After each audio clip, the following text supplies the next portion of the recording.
I'm Andres. And I'm Hannah. Welcome to the Stride Sisters podcast. On today's episode, we're joined by filmmaker and storyteller Andres Vargas, the creative force behind the newly released documentary called Crossing Your Line. We chat about the inspiration behind the project, what it's like bringing the reality of training for a marathon, and the magic of race weekends to the screen, and some incredible stories that remind us why the runDisney community is so special. Andres gives us the behind-the-scenes look at how the film came together from concept to finish line and the moments that made it all worth it. So lace up your shoes and step into the magic with us.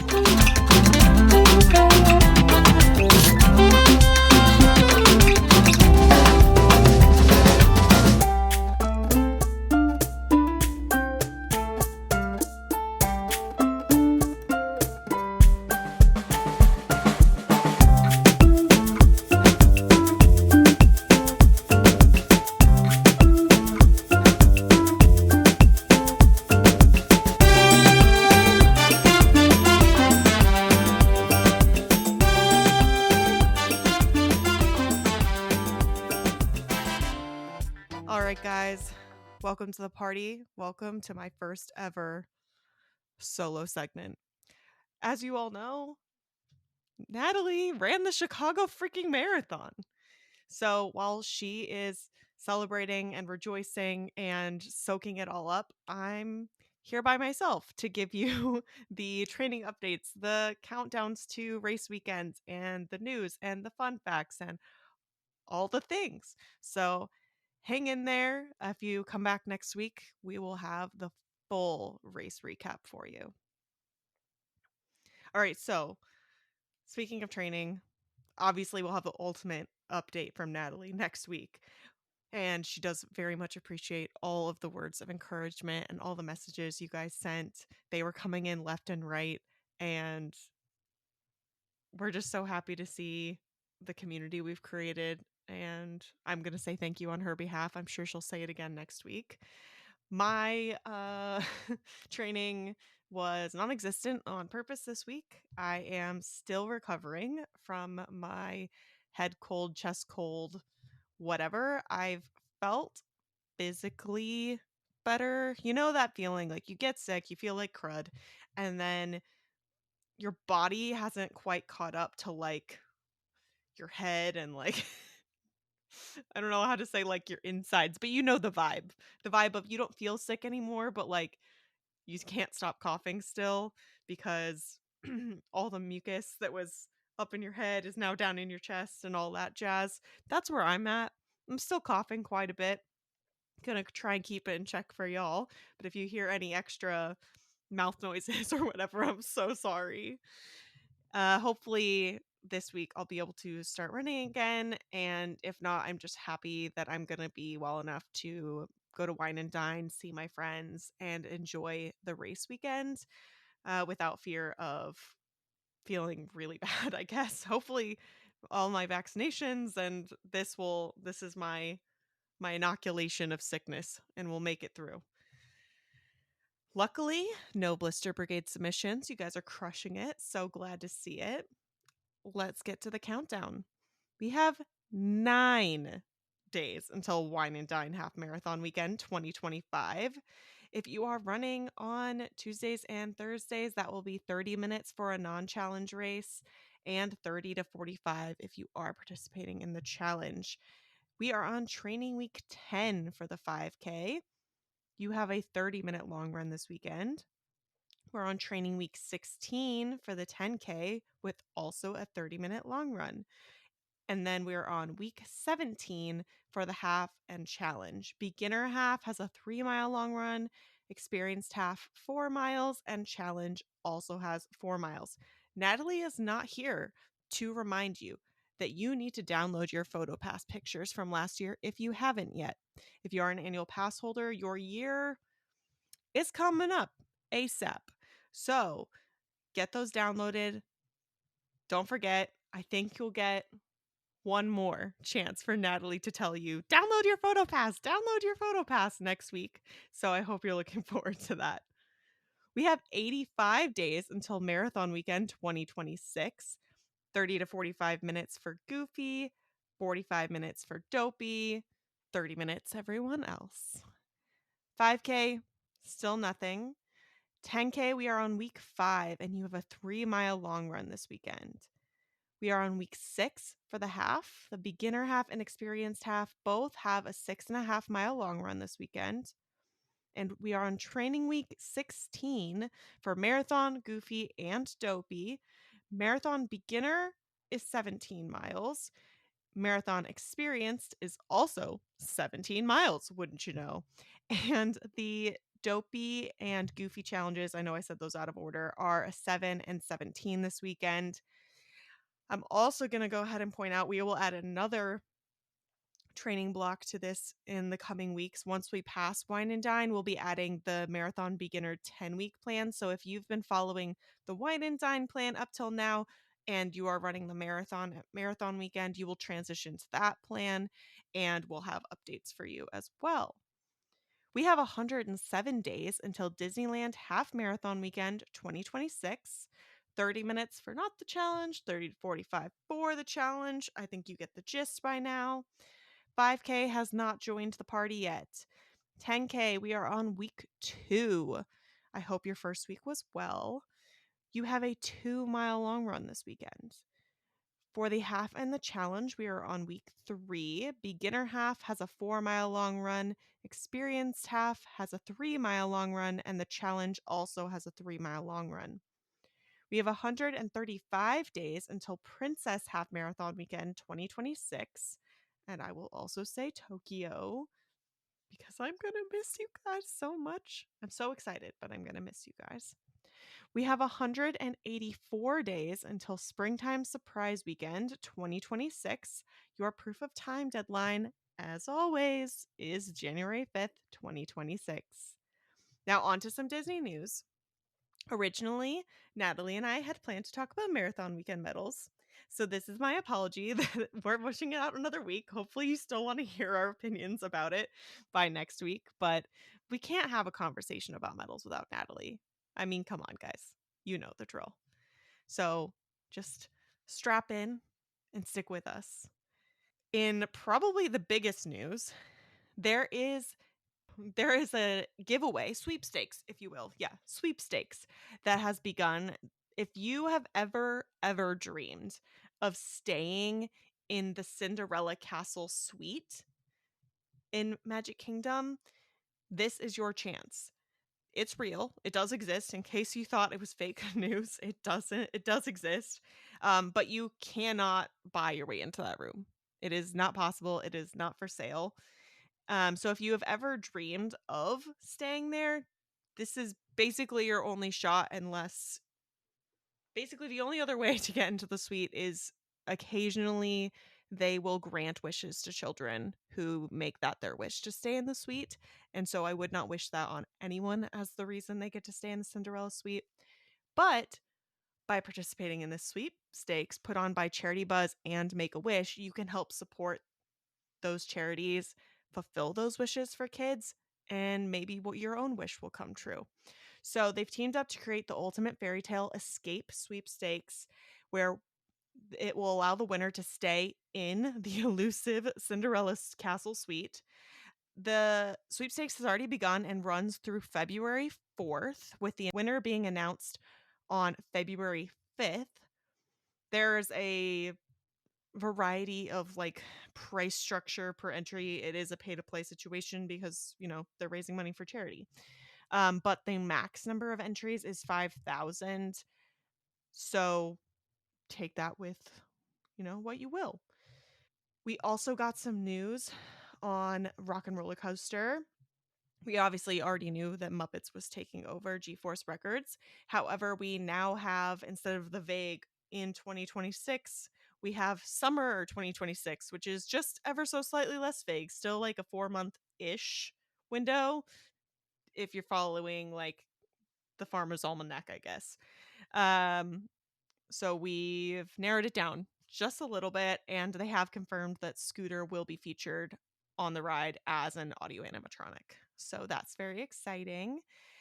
If you are not ready to say goodbye to our beloved Dino Land, They have unfortunately announced two more closures in the area. Dinobites and Trilobites are both closing as of October 20th. So that makes October 19th the last day that you can eat there, get treats, snacks, whatever. So make your plans. They have been saying that the food from Dinoland is going to move to Harambe's Market, but Harambe's Market is also closing on October 20th. So, and then reopening in early 2026. Not sure where all the different foods will go in the meantime, but eventually that is where they are supposed to end up once it reopens. And then finally, if you are an annual pass holder, this will intrigue you. They have announced preview dates for Zootopia Better Together, the new show inside the Tree of Life in Disney's Animal Kingdom. And the preview dates are November 5th and November 6th. If you are interested, you need to have a park pass for whichever day you are interested in. And you don't actually have to be in the park to participate to get into the virtual queue, but you will have to join a virtual queue to get a spot. And they take place at 7 a.m. and 1 p.m. So if you like work from home or whatever, you don't have to like go to the park to try and get in and then leave if you don't or whatever. You could like do it from home. And then our Disney fun facts for the week. On this day in 1926, A. Milne, the author of Winnie the Pooh was published in London, England, which is pretty epic. And then again on this day in 1971, 20,000 Leagues Under the Sea opens at Magic Kingdom. Speaking of adventures under the sea, our guest today knows a little thing or two about diving deep. Not into the ocean depths, although maybe I should ask him about that, but into the heart of runDisney and running a marathon. We are so excited to welcome Andres Vargas. He's an engineer, Disney cast member, first time marathoner, and creator of the documentary Crossing Your Line. Welcome, Andres. Tell the people who you are. Okay, so my name's Andres Vargas. I essentially, I guess, being a guest here, kind of been on my running journey this last couple of years. So just recently, actually, was over at Disneyland. I just did the Halloween half marathon. I wanted to Oh, finish same. my yeah, trying to finish my coast to coast. So I'm very happy about that. But overall, I work at Disney. I'm a manager there at the food and beverage line of business. I work specifically in the portfolio planning team. Other than that, I've always been heavily involved in the community. Always done a lot of community involvement, specifically involving like Hispanics and STEM and things like that. And right now, I'm in my post-race era. I call it. I'm kind of in the what am I doing next type of thing. And recently, just kind of finished this documentary on my first marathon. So it's kind of why that's we're here talking. Yeah. What got you into running in the first place? When did you start running? I started around 2010, 2009, Okay. 2010. Mainly just to get healthier at the time. I was kind of feeling like, all right, I'm starting college, might as well try to be fit too, take advantage of the free gym memberships at colleges and all that. And I kind of got a little disciplined on it, never took it too seriously, just did it more as, hey, this is kind of what I do during my workouts. And then around the end, the end side of my college experience, they started doing a lot of races at my university. And they did something called a zombie run, which was actually pretty cool, where people dress up as zombies and they actually chase you during the 5K, where you have like these capture the flags and they try to That take them from you. sounds fun. It was a lot of fun. So after doing those few for a couple of years, I was like, I wonder what these other races are like. And then I ended up doing the color run that happens every once in a Mm, while. That was pretty cool. And then ended up doing kind of whatever Orlando kind of had to offer locally with races and stuff like that. So I started little by little, getting a little bit more disciplined until I decided a couple years ago to do the big one, the big marathon. yeah. The big kahuna. Yeah. Yeah. What bridged the gap to starting with Run Disney? Um, I did my first half marathon for Orlando. They do one in every December. That's local to downtown Orlando, and that was always cool. That was pretty fun to do. And then I remember, I think my first Run Disney event is, I don't know why they don't do it anymore, but they used to do the Star Wars rival runs, which is all Star Wars themed. I did one of them, and I was like, "Oh, this is great!" And the first time, obviously, running through Disney, and that's always kind of sounded cool. But yeah, I just always kind of kept my ear up to see when the next Run Disney event was going to be, and then I heard about the main half marathon during the big marathon weekend that they do here in Orlando, and I figured, hey, let's try that one out, and that was definitely fun. Obviously, running through Magic Kingdom that time around, and after that, I was like, "Okay, I'm done. I don't have any aspiration to do more." But I kind of ate my words a couple years ago when I decided to do this other one. So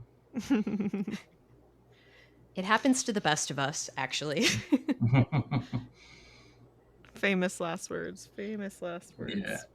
words.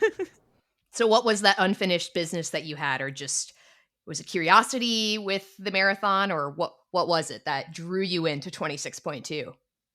Yeah, so 2 years ago in 2023, I kind of had just finished this big volunteer role that I had with this nonprofit.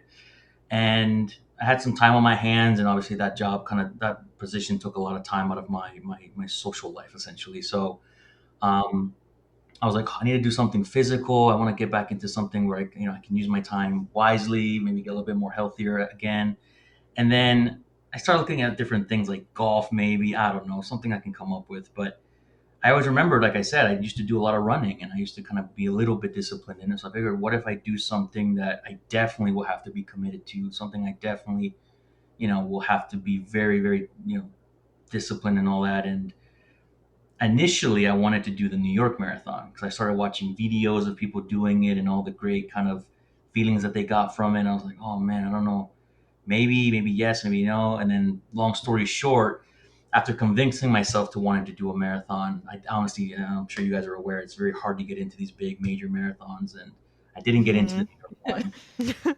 And I mentioned in the documentary, I remember, I think around the April timeframe when I found out I wasn't going to get it, I did remember that the big marathon at Disney here in Orlando, that's around the same time frame that the registration opens up. So I looked it up, and literally it was the following week.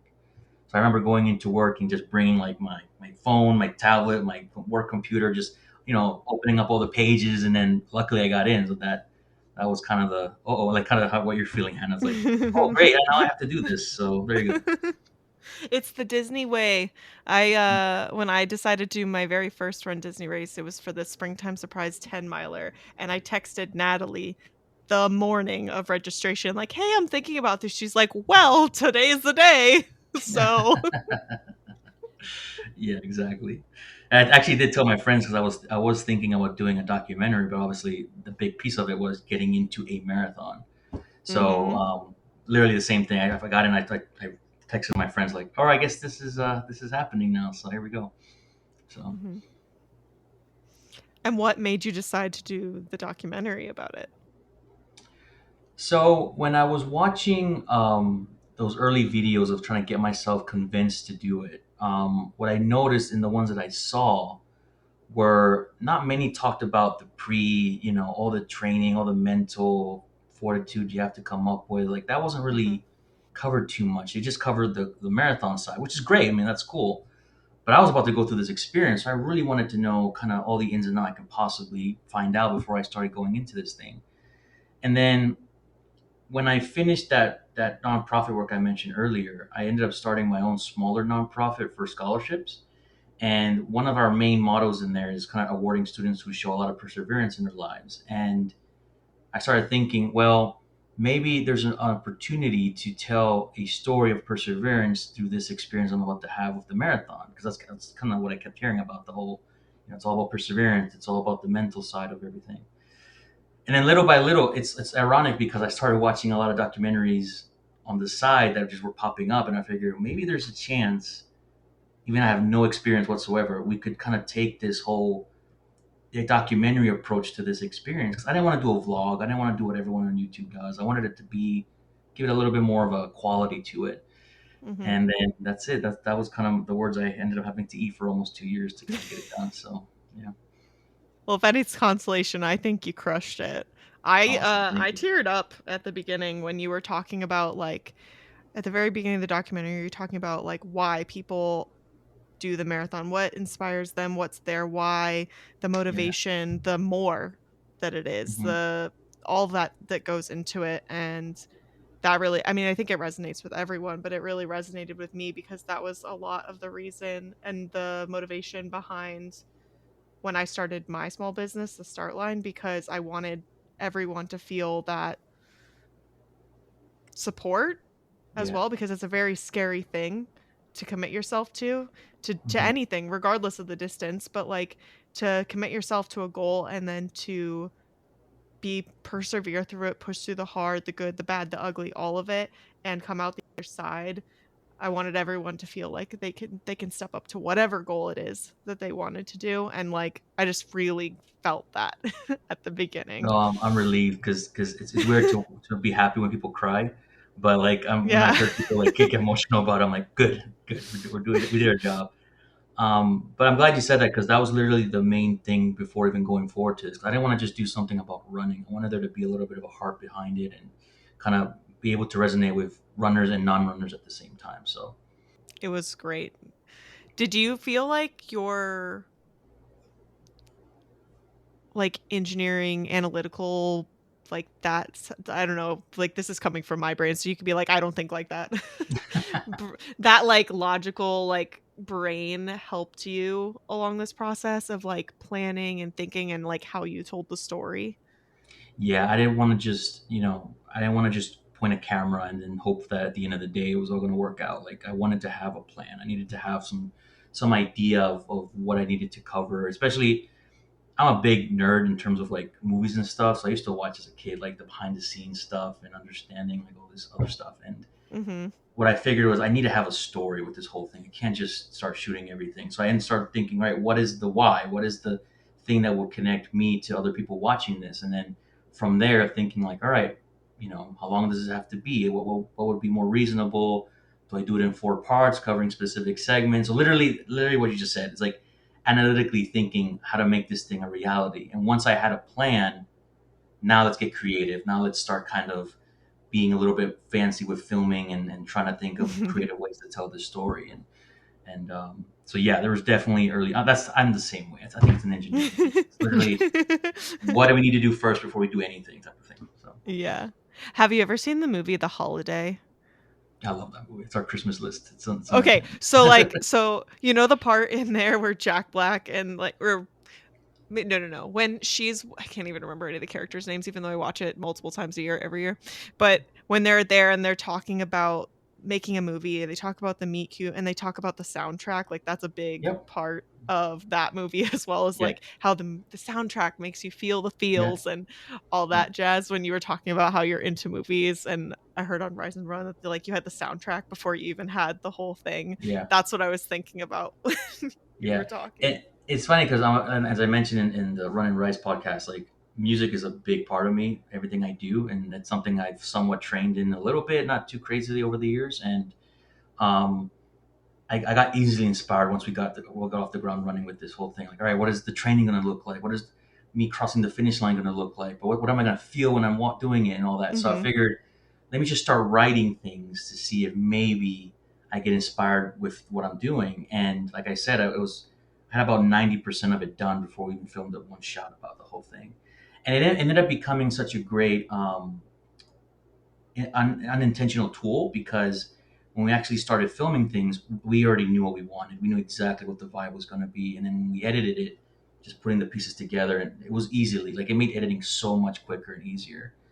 And I got to be a little bit more experimental for the first time with the music. I've never written songs with lyrics before, so that was the first time for me. And I had great people come in and kind of wanting to do this, and when I was running initially, like, we all have our soundtracks. We either listen to podcasts or we listen to music. And for me, I had all types of genres. Like I had hip hop, I had rock, I had electronic, and kind of wanted to say, all right, let me do a track for this, and let me do kind of this here, and see how that would come up with. And I was really relieved that it all came out pretty good. And it's been a little bit of a standout for some people, so I'm really happy about that. Did you take the same approach with your training? In terms of like planning and stuff, Yeah. I mean, cuz like there's like varying degrees, right? Of like some people like get a random training plan from the internet and then they just sort of like maybe follow it, don't follow it, whatever. And then there's people who have a coach that creates every single workout every single day with all their splits and all of that and has weekly meetings. And there's like a wide range, right, of Right. what people do for training. Um, how like involved, intense, how was that? So like I Because said, like I that's the never, part you talked yeah, about. yeah, I never took it seriously. So this one I really did a lot of homework. I did a lot of research, reading articles. I ended up buying. I think I did a clip of it in the documentary, the Run Disney like unofficial guide to running Disney. It had a bunch of stuff in there like diets and everything. So yeah, I wanted there to be enough of a good foundation on top of what I already knew somewhat. But at the same time, I kind of wanted to leave room for discovery because, like you said, there's so many different types of training. It all fits different types of people. Like what is it going to fit for me? I wanted to discover that. And I guess the one small regret I didn't cover in the documentary was the moments where I realized that what I was doing initially was not working, and I ended up Mm. finding the Run Walk Run method by Jeff Galloway, and I was Yes, we're like, "All big right, proponents. We love yeah, that. yeah." So I was like, "Let me try this," and then when I started not only seeing my time improve, but feeling a little bit better about the overall runnings that I was doing, I was like, "All right, this is the one that I'm going to follow. This is my training method." And it's funny enough, I barely trained for the half marathon recently at Disneyland. So I was like, all right, I'm gonna completely rely on my Jeff Galloway running technique, and it worked, and I was really happy about it. So, yeah, there was planning, but I wanted to leave room for discovery, 100%. Hmm. So, Do you feel like there's anything else that you almost learned the hard way or you had to learn the hard way with marathon training? oh man, running in Florida summer is not the most pleasant thing for sure. I knew that, but like obviously getting up like at 5 to beat the sun and try to get as many miles in before the sun really comes up. Fortunately, I did find, and again, part of the planning is where do I do my running? Like obviously it's for the sun. I don't want to die, so I ended up finding a trail near, not too far from my house, where it's nicely covered. It's decently long enough to do these long runs, and then, but even then, like that humidity is just killer. And I remember just going, this sucks. And I bought my gear early on. I was like, let me get my water pack and all this other stuff. It was just not cool, honestly. And then I mentioned this in a previous call, like with the Rise and Run folks, but like after my first like more than a half marathon, which is the most I've ever done up to the point, I just broke down. I am not ready for this thing. I don't think I'm gonna make it. I'm doing this documentary on top of this. Like, what am I gonna do? But then obviously, as we all know, you gotta push those through those hard days and hope for the best. So Did you ever wish you hadn't decided to make the documentary? Um, I'm trying to. There were days where I'm like, why am I doing this? Why am I adding more to my plate? But it might sound weird, but I had a lot of faith that we would deliver on this thing, Hmm. and that kind of kept me going. Right, I had a lot of faith in it, and I think when we finished editing it, and we watched it for the first time, in its entirety, I felt so relieved in the sense like it actually came out almost exactly how we had hoped. Obviously, give or take a couple of edits from like circumstances and whatever may have happened. But I did fully feel like I finished the marathon, even though it was like 6 months later. Like I finally feel like I finished it all. So I felt very proud and happy with the whole thing. What do you think your biggest discovery was along the training? Besides Run Walk Run, we always, of course, that was amazing, but Biggest discovery. Um, I'm not as fit as I used to be, so that's the first thing. So, every Saturday I'd watch all these young folks just run. They made it sound look so easy, and I was like, what happened to me? Like, this is not cool. But I think the biggest thing was, and it was true at what people were saying, is that first long distance run that you do may seem so impossible by the time you end it. Like, you feel like, how am I going to do next week? So the following week's next run. But then when you do it and you reach that distance you had had done already, it felt so much easier than the couple weeks before. So that was an interesting thing to validate. Like, the more you do it, the more it feels less and less of a burden, if that makes sense. So that was a big discovery for me, for sure. Do you ever feel like, so there's a public nature of doing something like a documentary or a podcast with Hannah and I, but did you ever feel like there was an amplified sense of like being in the public, or like we've invested X amount into this, so like we better make it happen in a way? Because I'm curious, with when we're recording this, Chicago hasn't happened, but when this releases, it might have. And I guess something for me is that like I made it public what my time goal was. And I Yeah. usually keep that pretty close to me. And, you know, I know that whether or not I hit it, it's still a training block that was worth, you know, I've learned something from it, but I'm kind of curious, like what the publicness or like the public nature of it is, and if that had any impact on your training. Yeah, because like I mentioned to the in the documentary, there were some also personal reasons I wanted to do this whole experience. There's a lot of wanting to feel accomplished and wanted to do something that would get me out of kind of the mindset of like, oh, things are not really happening right now in certain aspects, but if I do this, it might help me feel more, productive and constructive about something. So one of the first things I talked about was with my wife, because I said, obviously I have no problem. Well, I'm very private, so it was a big of a switch to want to kind of share certain things about my life. But I definitely had to talk to my wife about it first, because I said, look, I know there are certain things I am not ever going to talk about, but I am going to push a little bit, because in order for this whole documentary to work, we need to give a little bit of an insight to the reasons why I'm doing this, and you're part of that. And then at the same time, I was also like, I don't want to sacrifice entirely my privacy just to make this documentary. And my justification was, going to these races, there are thousands of people, and they all have a reason to do this. You're never going to know what those reasons are. So I felt like I give them enough in the documentary to know that it's personal, where it's not entirely needing to give them everything. If that makes sense. So it Mhm. was a lot of adjustment. There was a lot of like vulnerability in the whole experience. But again, I believe that it would work for the sake of this thing that we're working on. And I became so invested in the year of filming and training that I wanted people to feel and see the whole, like, this is what it was. I didn't talk about this whole experience to anybody. I kept it very vague to people. Like, well, how's training going? Yeah, it's going. Because I knew this. I knew like you're gonna see it eventually in this whole thing. So I love that. That's definitely something we've had to navigate for sure, of like what line are we comfortable with, of how yeah, much do we share. We talk about our lawns or whatever, and I told people, and like I also told people that we got engaged, but like then we were talking about, well, do I tell people like about how wedding planning is going, and like when we're mm, planning to get married, and like all those details, and we're still figuring that out. But it's yeah. like it's a tough line to keep balanced once you choose to open a little bit, but it's also like fair to yourself as like a person. No one is like entitled to any of that information, so you have to put whatever boundaries you are comfortable with up and Yeah, like and stick to and those. and yeah, 100%. And I also didn't want to be shy about the dirty parts of the experience, right? Like you have those Well, we've off talked about days, our chafed butt cheeks, so right?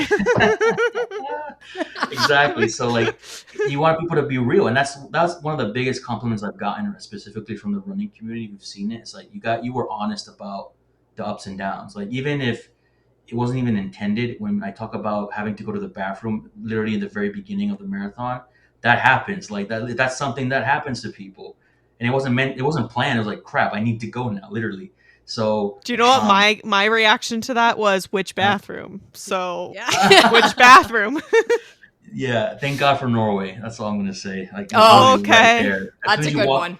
As soon as you run into the World Showcase, right there, I knew it was going. And thankfully I worked there, so I know where the bathrooms are. So The American Adventure Pavilion is a it's a primo good one. spot during the races. Nice. Yeah. Good to know. Good to know. But yeah, 100%.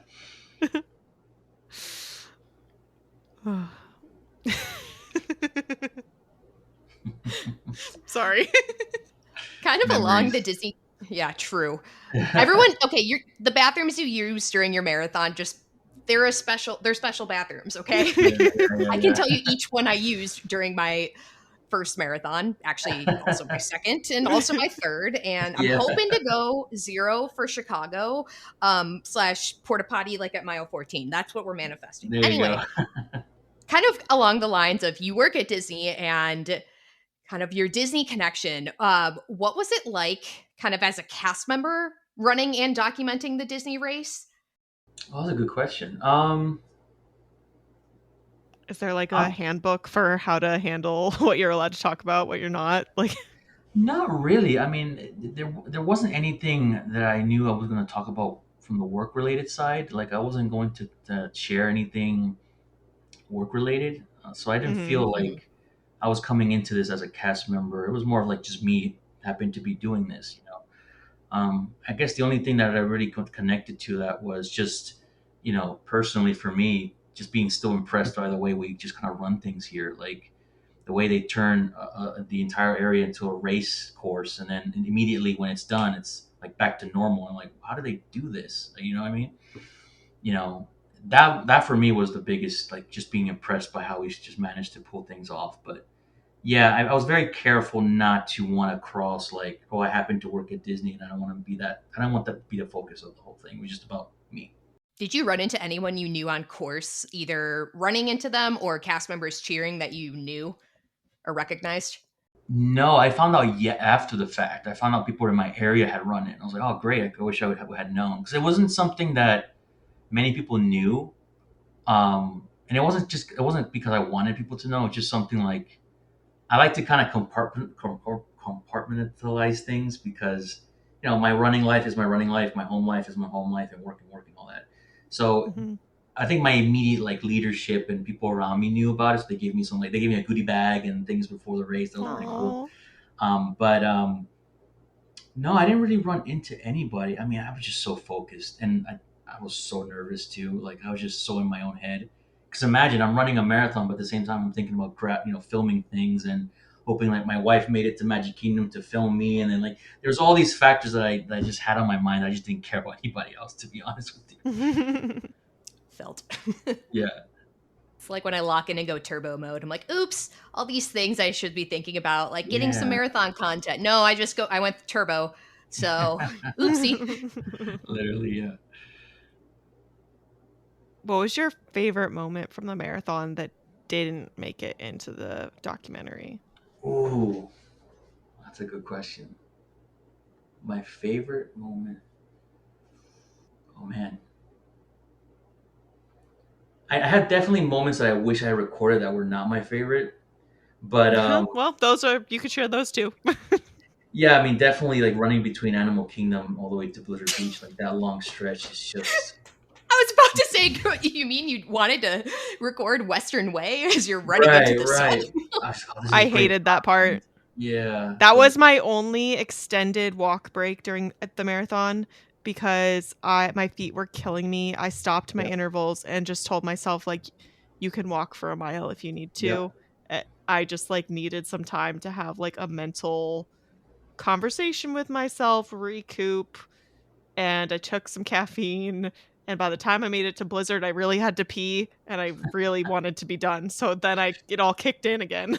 That literally is what it is, and I thought that would have been great to at least film a few things so people actually saw how barren it is, and there's like literally nothing going It's on there except so people suffering. boring.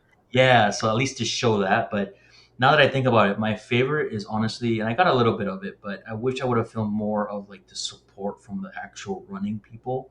Like people are very encouraging. People are still wanting you to win. There's people like, and I mentioned in the documentary there were two instances that I ran into people, and we're both like, "Oh man, this is horrible." Yet we know we got to go. We got to keep doing it. We got to keep pushing. Like those were my favorite moments when you started getting that encouragement from people. So I wish I would have captured just a little bit more of that. But seeing videos of people running through Magic Kingdom, all the basic stuff that people know about these races those are the things I knew I wanted to cover, and I think I loved running through Magic Kingdom, and obviously the way we were able to film it. My wife got some great footage around that time too. I was like, oh, this is amazing. This is exactly what I wanted to show people what it's like. So, What was the learning curve for either running or like making the documentary? Like what was the hardest thing to like get over or ooh, get through or Hmm. I think from a running side, accepting that pain is going to happen. Like no matter how many times I trained and did my long runs, like I'm gonna feel sore. I'm gonna feel very tired. Mentally, I'm gonna feel regret that I'm doing this. And accepting all that, when you finally do it and you know it's already coming, you already knew it's part of the whole experience. So it's like it wasn't as fearful as it was initially. Like, why am I feeling so much pain already? Why am I, no, I already knew this was coming. So there's no excuse. Just keep going, keep going. So that was a learning curve for sure. From a filmmaking standpoint, definitely understanding audience. And what I mean by that is, like I said, I didn't want to just make something for runners. I wanted to make something for people who do not have absolutely any interest in running. And I have a few people around me that are like that. And every time I had to check, and are we going too far into the running stuff, or can we keep it vague enough to where people who don't run get enough to understand the uniqueness of the experience, well, by not overburdening them with information and stuff like that, which Hmm. I've heard from these different audiences. I'm very relieved that they both got kind of what we were hoping for from both sides of this thing. So that was definitely a, from the very till the very end of editing, like, all right, are we doing enough? Because there were parts where I'm talking my butt off about the marathon, and I was like running through the rides and all these things, but we had to trim it down because I was like, they don't care about this. They care about the overall experience. So there was a lot of that going back and forth. Oh, you should see what ends up on our cutting room floor. I can imagine. Oh.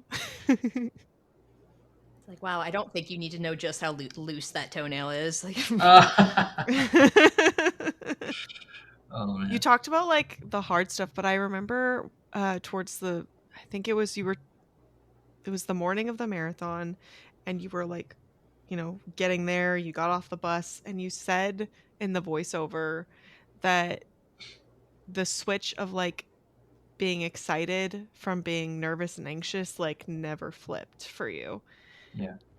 Did it ever flip like during the run? Like did it ever cross your mind of like, "Oh my gosh," like or was it not until the end that you were like finally could let the stress go and feel that sense of accomplishment? It flipped on and off at times during the race. I think when obviously knowing Magic Kingdom was coming, you start feeling everyone being aware that it's coming, right? So you're running through Grand Floridian Resort, you're going up that path, and you're like, it's coming. So everyone starts going like, here we go, here we go. So that I remember going, I don't care about the tracker thing, I don't care about what's going on. Let's enjoy it and all that. And then once I got out of Magic Kingdom, like I flipped it back off and started freaking out again about, oh great, I still have to get to the half marathon point and all this stuff. the And TTC then parking lot. yes, that's stupid parking lot. And then obviously like where it stayed on was once I got past once I got into Hollywood Studios. And I mentioned this in the documentary. My mind was like, "There's no way they're taking people out once we get into Hollywood Studios." Because now it's like just make your way to Epcot and all that. I felt very relieved. So that at that point, I was like, "Okay, I feel pretty good about this." So I just started enjoying the scenery, enjoying the crowds, and as much as I was Did you taking, take free candy from strangers? I did. I did take free candy. Yes. Just yes, thank God for Twizzlers, 100%. Yes. Um, yeah, like I just started wanting to enjoy it now because I knew it was coming to an end. I was like, okay, this is it. Like let's have a good time. And but yeah, I think a lot of what kept it from being turned on was not only just the marathon timing and all that. It was just I was filming at the same time. So am I getting what I need to get? Or certain people meeting me at certain points like I hope they're gonna get. Like that was always on the back of my mind. So I think I made a very conscious decision when I ran the half marathon recently at Disneyland to just have fun. I did not worry about anything. Just I wanted to have a blast, which I did, which I'm really glad that I did. So, That's our big advice we give to new people if they're considering running a Run Disney race is like your first one shouldn't be about anything but having fun. No times, no yeah, goals, no nothing unless it's a PR and fun. yeah. My only thing I was worried about is those balloon ladies. I was just like, oh god, Yeah. please. But yeah, it all worked out. Scary sometimes. They're very nice though. Yeah. In terms of like any sort of technical mishaps, like what was something you thought would be easy that wasn't? Or we talk a lot about how editing takes forever. And that was something that I don't think we didn't know to know that, right? And we feel like we're doing like a great job because like we're like around like the standard editing area. But I'm curious if you had any sort of like technical mishaps like that. Um, well, funny enough, when I first agreed to do this to myself, I reached out to my friend who I had gone to college and high school with, and we were roommates, and he studied film for a little bit. So he did a lot of short films. So I brought him in. I was like, man, this is my idea. Can we pull this off?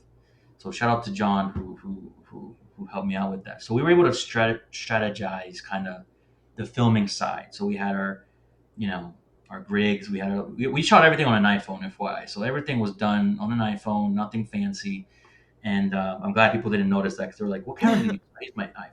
So We should tag um, Apple. Maybe you can be yeah, one of partnered those with Apple, commercials, filmed on iPhone. literally.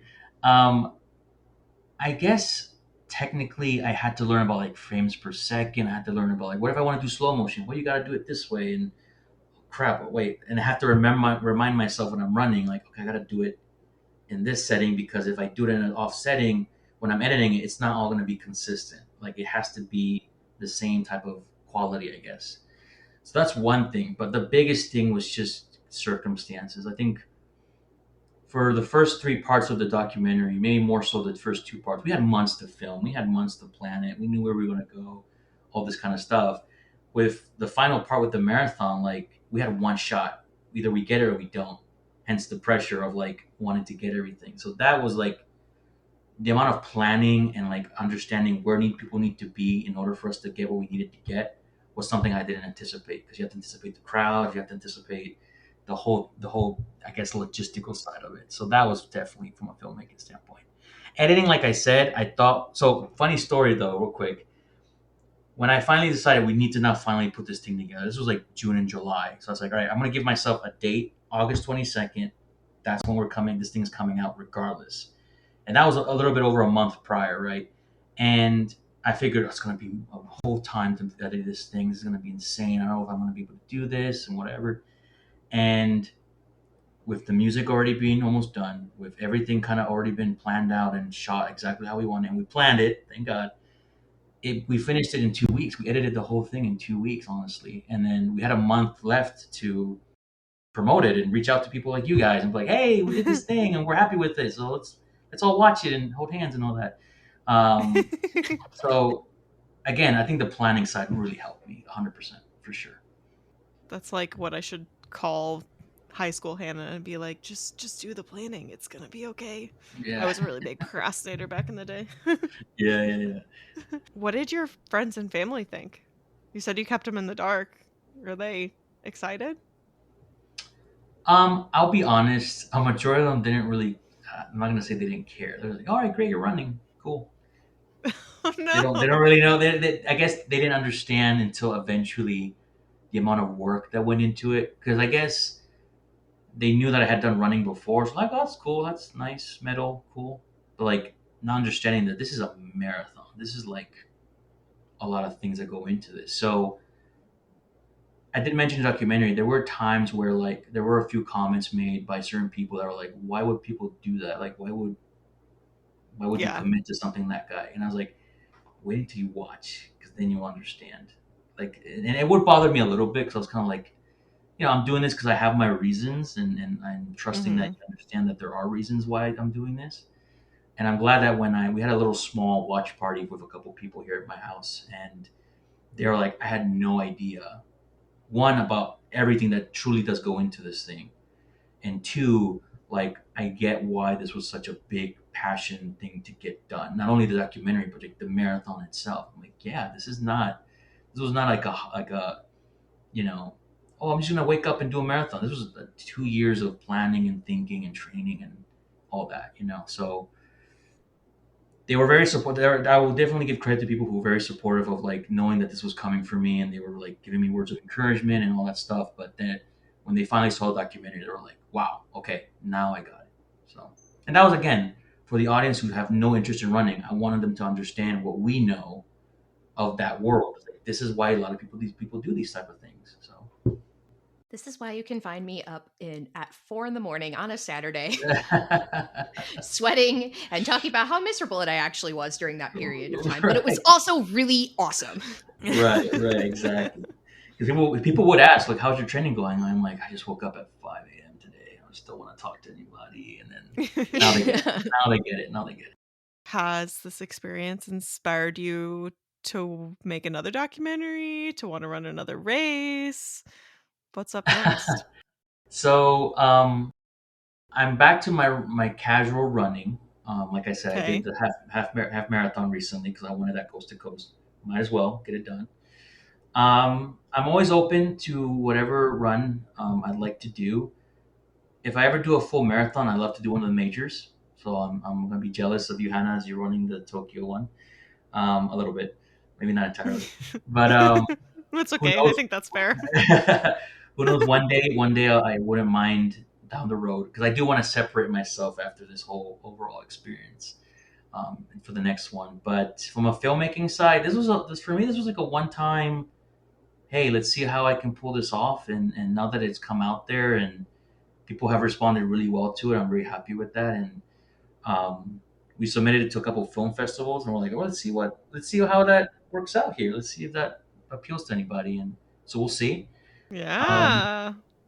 if an opportunity comes to do another one, my only condition is, well, the only two conditions is it have to be worth the time and effort because it is a commitment. And the Hmm. second would be I don't want to be the subject of it. I don't want to be the face. Like, just let me be behind the scenes. I don't want to be in front of the camera anymore. That's just one time. I get that. Yeah. Yeah, I have like several follow-up questions to that. please. One, um, so would you ever see like so I like that you say that you haven't ruled out another marathon because Mhm. I might have also challenged you a little bit because we all rule it out. We all have that we're not doing this again moment, and then a couple more happen. You're like, oh, I guess we are doing that. Would you ever do the dopey challenge? You know, I don't know. Maybe I just Not a no. I, I'll say this. I'll say this. I always said no until I went to Disneyland and I spent the day before the half going walking the entire both parks and going.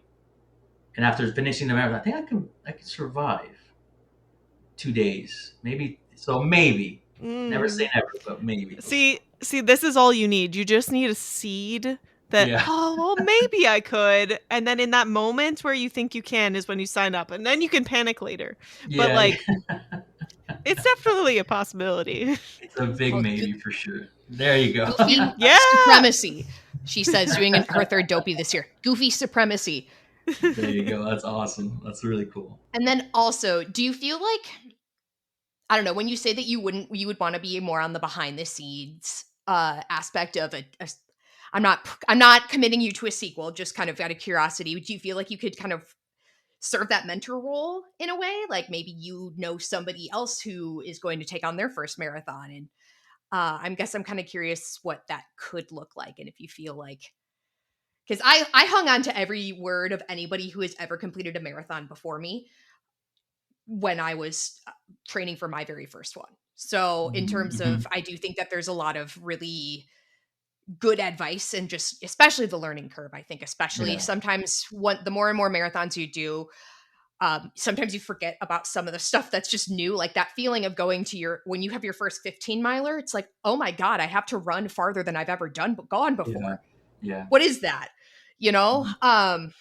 So I do think there's a lot of like kind of things that you almost are desensitized to, like, oh, I had to do a 20, like. But yeah, I'm yeah, yeah. curious how would you feel about like maybe the mentor See, role? you're planting seeds here. And my wife will be like, another I'm one? good at No. that. Um, I would definitely humor that idea that if there were ever to be a sequel, I love the idea of doing like a mentorship type of thing. I think that would be very cool. So I'd humor that one for sure. Um, so maybe again, I'll say maybe. Um, but again, I really enjoyed this experience of the behind the scenes stuff. Like I had fun while editing. I had fun doing the music. Like I'm very creatively fulfilled by this. I got to check off a lot of boxes, specifically musically that I never had thought I'd ever get a chance to do. Right. So I'm very fulfilled by that. So I'd be very curious to do another one if it's the right person, the right circumstances for sure have to be aligned. So if you're volunteering to be on the sequel, I'd be more happy to have a conversation. But anyway, other than that, yeah, we'll see. We'll see. I'm very open. Like I said, I have nothing really immediate happening right now, and I'm enjoying everyone's reception of this. So we'll see. We'll see how it goes. Has this changed your perspective on running? Oh yeah. I mean, when I went to Disneyland and I went to the expo and all that stuff, I went into it at such a different mindset, a different like vibe to it. Like I don't know, I felt experienced. I felt like, yes, all you rookies, you have no idea what this is like. Um, I just felt, and I'll give a shout out to honestly the running community right now because they're the ones who, more than I intended, have fully embraced this documentary. Like the amount of words that I've gotten since this thing came out has been so motivating. Like the people have felt motivated by it. They felt reminded by certain things that they experienced, et cetera, et cetera. So I truly feel like I'm not trying to toot my own horn, but I did a little bit of a service in No, a way toot it. because I brought to light this kind of side of things that maybe people don't fully know, right? Um, so I definitely feel different. I have a much bigger appreciation of the experience than I had prior, and that's why I ended up listening to you guys and other people early on. I was like, I want to understand what is it you guys love about this whole thing, and then finally doing it. Like, oh, I get it. I'm one of you guys. I understand now. Yeah, it's there's a little screw loose, but once you get it, you get it. It's kind of funny. Did your and maybe and we can feel free to cut this if this is a little too personal, but I'm kind of curious, does your wife kind of get the running thing a little bit more now too? I guess I have a spouse who I feel like him coming to the Chicago Marathon is going to I think he's going to get it more. I'm manifesting he gets it a little Mm, more.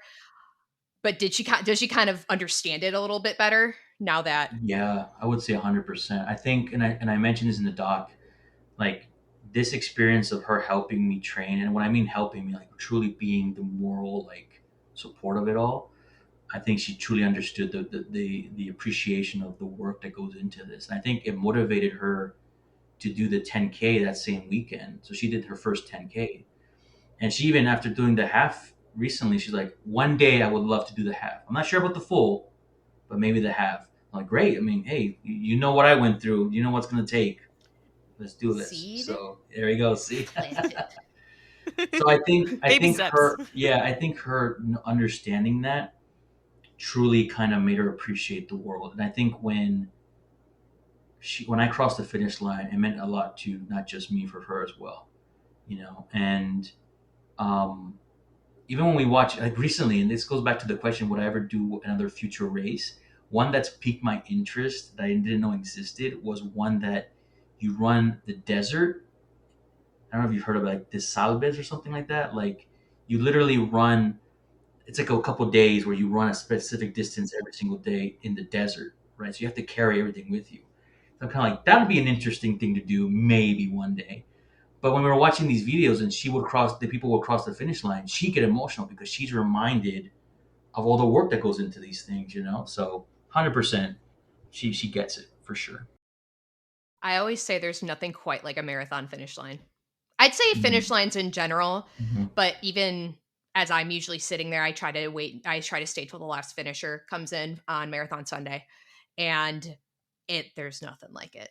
There's Yeah, it's nothing like it. it's awesome. It's an awesome feeling for sure. I didn't honestly when I finished the half one recently. I didn't know if I was gonna feel the same, I guess, accomplishment after doing the full one. But even then, I'm Hmm. like, come on, this is the same. Yeah, you did it. Like not everyone does this type of stuff. So hundred Epic. Oh, percent. yeah. Mm-hmm. Absolutely. I cheered my little head off at the finish line for Disneyland this year. Probably about the last 30 minutes of the finish line by Mm-hmm. the time I got over there. But even like, the way I came into the finish line, and I wasn't expecting, it was half number 11 for me.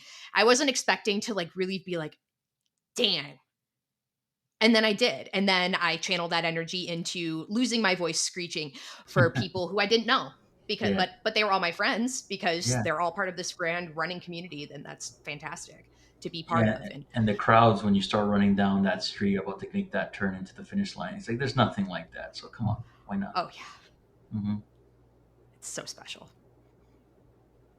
All right. Are you ready for I don't know what we're going to call it, but like the fun zone, the fun questions. They're not related to the doc. They're just like funny Disney questions. Let's do it. I'm ready. Let me see. Which one should we start with? If you could have any Disney character jump on course and cheer for you, who would it be and why? I want the genie. He can just switch to Okay. whatever he wants to. Just give me something. Maybe pop up some water, something to give me going. Like whatever he can do. I'd love to have genie pop up. If one Disney song had to play on repeat during your entire marathon, which would you pick? Oh man, that's Maybe hard. these are fun for us and hard for you. Because you obviously hear a bunch when you're running too. Um, Mulan's, the man, make a man out of you Make a type Make a of man man out out of of stuff. you? you. Yeah, that one. I think that would work. It's got a good rhythm to it. I think I can run to that one for sure. I like that. If you could replace the bananas at the finish line with any Disney park snack, what would it be? Oh no! Regardless if I get sick or not, Oh yeah, no, it's magic. You won't get it's sick. magic. Awesome.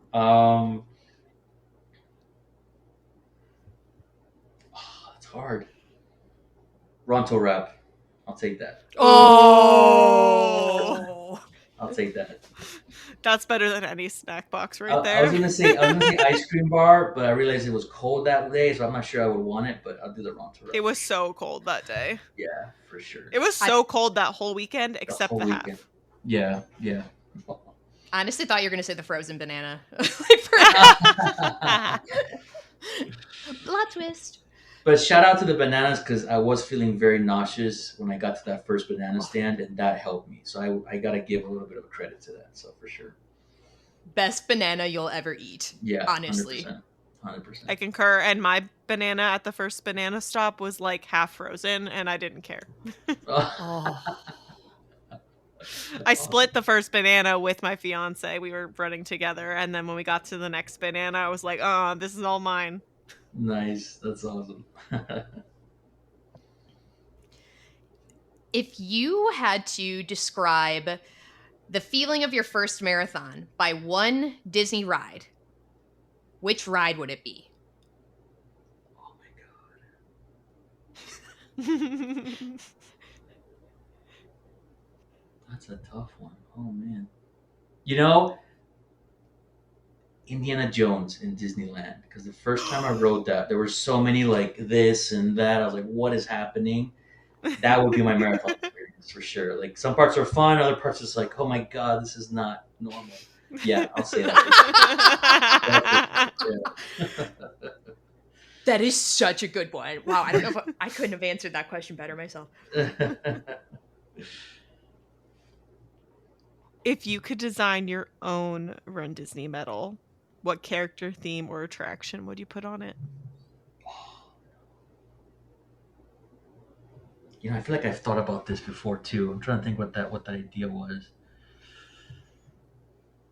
Oh no.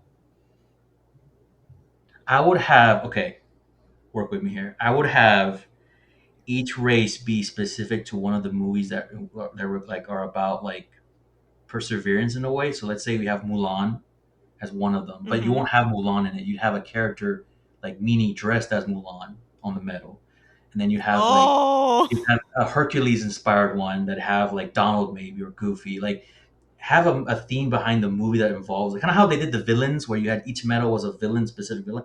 Kind of the same thing, but you'd have one of the main characters like Mickey, Minnie, Goofy dressed in one of those cool like uplifting type of movies. That'd be my idea. So if you ever see it, they stole it, and I want my credit for it. See, you're on the inside though, so you probably could pitch it without getting in trouble. I hope so. Whoa, I love that. We always say Disney, like, we're open if you need ideas. Yes, please call. We got half our 100-acre wood themed. That's just all I'm saying. Ooh, that's cool. That I've been Manifesting for a while. yes, That's I a cool. have. My wife will love. She loves poop, so she would love that for sure. But you do have to wear pants. They literally put that on the registration. Do they? Yeah, Oh. because there's a race coming up with 100-acre woods, and in the registration it says if you plan on dressing like poo. It's funnier than me, but it says if you plan on dressing like poo, please wear pants. Okay, I gotcha. Even though Tigger's out there, he doesn't have clothes on, but whatever. Donald doesn't wear pants. Yeah, he's a romance-themed race for marathon weekend, and he doesn't wear pants on. Oh, that's all I'm saying. If you could design a race course through any park, where would it go? What would be the aha moment? Oh man. Like just Disney parks? It could be if you want. It could be on Mars. I don't care. Ooh, okay. You opened it up for me a bit. I ran Universal once. They did like a family 5K. And we only ran through Universal itself. We didn't run through like Islands of Adventure. So I would love to do like a race that goes through both parks, and the aha moment would be I'm trying to pick which one is better. Finishing in Volcano Bay. No, in Epic. Now that we have Epic. Go ahead, Epic. To that. Oh. There you go. Ended in Epic. Okay, we ended at Epic, but you can tell me if no, but I'm just gonna add we have the after party at Volcano Bay. Ooh. There, the a nighttime, splash, yes, nighttime yes. splash party. Yes, there you go. Bring them all in. Yeah, that's it. All right, Universal, we're also open. Please call. Yeah. Yes. We are not one-trick ponies here. Yeah. That is so cool. I need to run through Shrek's swamp so bad. I already feel like I run through the swamp, so like I might as well get Shrek there too. All right, let's finish it out with one more sort of semi-serious. If you could go back and give pre-marathon Andres one piece of advice, what would it be? Oh man, I would say enjoy the marathon. Don't be too don't be too uptight about getting everything and finishing and filming. Just have faith that what you've done would work out, and ultimately you will win at the end. So again, that was my mentality for the half recently. Is like just have fun. Don't take it too seriously. So I would definitely. Because funny, because when I edited the whole thing, there are things I forgot. I completely forgot. Like I forgot about the bathroom thing. I'm like, I remember this happening. Well, that's right, it did happen, and things like that. So like, yeah, for sure, I'd relatable. Yeah. I regularly, when we record these, I forget what we talked about in the entire episode. Natalie will text me and be like, "Hey, you said this," and I'll be like, "If you would say it, if you say so." I don't remember that, but okay. I'm the common historian among our friends where it's like, did we run through that course? Yes, we did. Yeah. We ran right past that thing. And I don't know how I remember, because sometimes I rely on my phone, like when I'm recording something, to be like, oh yeah, I did run past that. Mm-hmm. Good. Yeah. Good to know. That was me. I just can't editing. remember anything. Yeah. Yeah, there are things like, I hope I got that moment. I hope I got that moment. And then when I was editing it, oh, thank God, I got it. So 100%. All right. Tell the people, where can they find your documentary? So you can find my documentary. It's called Crossing Your Line on YouTube. Just if you follow me on, well, not follow me, but you find me on social media anywhere. I have links all over the place. And we'll link it in the show notes. Yes, thank you so much. And yeah, or just find my name, Andres Vargas, on YouTube, and I'm pretty sure you'll see my face. It's on the thumbnail. But yeah, I appreciate everyone's support, and I appreciate you guys for having me. And I hope you enjoy the documentary. And yeah, we'll see what happens next. I'll leave it at We can't wait. Little cliffhanger. that. Yeah. If you enjoy listening to our show, please leave us a review and a 5-star rating. We love reading your reviews out loud, and you might even be featured on a future podcast episode. We have a community spotlight on our Instagram at Stride Sisters Podcast. If you want to be featured for a Metal Monday, Finish Line Friday, or any accomplishment you want to celebrate, send us a picture via our social media platforms or our email. And to continue the fun, join us on our Facebook page. All the ways to connect with us can be found in the show notes. Thanks for listening. Until our next adventure, we're wishing you endless miles of magic and memories. See you next time.